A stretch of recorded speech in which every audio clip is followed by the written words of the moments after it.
reception.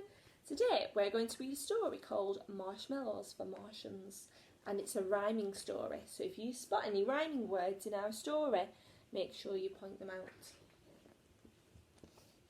A boy called George had a marvellous idea. One night as he gazed at the stars, "I'll go and find out what sweets Martians like best," so he planned his first mission to Mars. So George built a rocket and packed up his bag with a star map and plenty of treats. The bag full to bursting, he threw out his lunch so he'd have enough room for his sweets. He packed lollipops, toffees and chocolate drops. He took chews with a sharp lemon zest.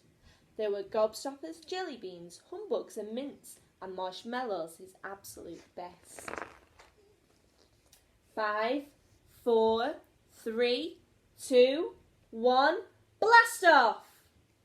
As George blasted off and zoomed up into space, he looked at his map of the stars. He checked out the window and steered to the left and set his course straight towards Mars. Past satellites, comets and drifting space junk, George steered without even a bump. Then he finally saw the red planet appear and landed on Mars with a thump. George opened the door in a cloud of red dust. He jumped out and looked all around. At first he saw no signs of alien life, but he could hear a very loud sound. George followed the noise to the top of a rock and peered down on an alien parade.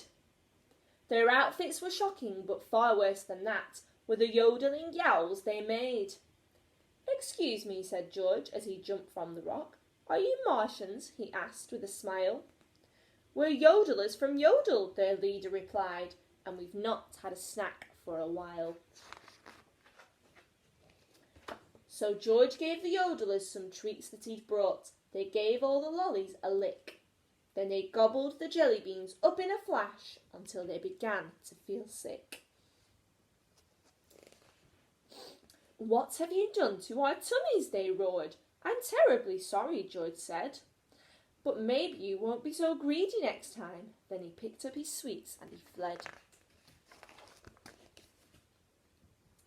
George hid in a crater, but soon he heard a bang, like the crashing of a very loud drum. He peeped out and spotted an alien band with cymbals attached to their bum. "Are you Martians?" called George, running up with a grin. "No, we're Bangbots from Wagabang too.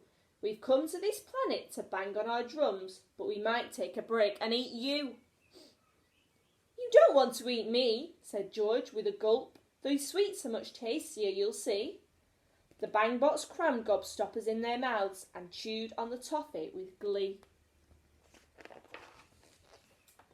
But the Bangbots soon found that their teeth were stuck tight, and they howled and they roared in dismay.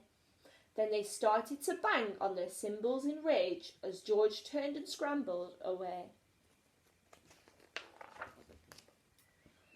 His sweets almost gone, George slumped to the ground. "I give up, the Martians have gone." There are too many visitors making a noise, but just then George heard a sweet song. And suddenly little green aliens popped up with short stumpy legs and 3 eyes. They stomped towards George looking grumpy and glum, and they moaned and they wailed with great sighs. "Are you Martians?" gasped George. "Yes, we are," they replied, "and we're fed up with alien musicians.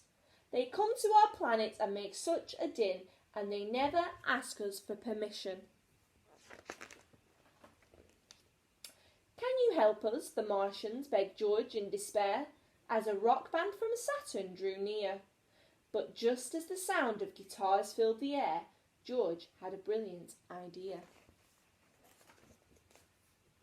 He picked up the bag with the last of his sweets and called to the Martians, "Come here!" Then he took the marshmallows and carefully pushed one soft sweet into each Martian ear. "Hooray!" cried the Martians. "We can't hear a thing. You've made it so peaceful. Yippee!" Then George jumped in his rocket and waved them goodbye as he zoomed back to Earth for his tea. Well, thank you for joining me for my story for this week. I hope you're doing amazing learning at your homes, and it looks like it's really nice weather this week, so I'm sure you'll be doing lots more fun things outside. See you later.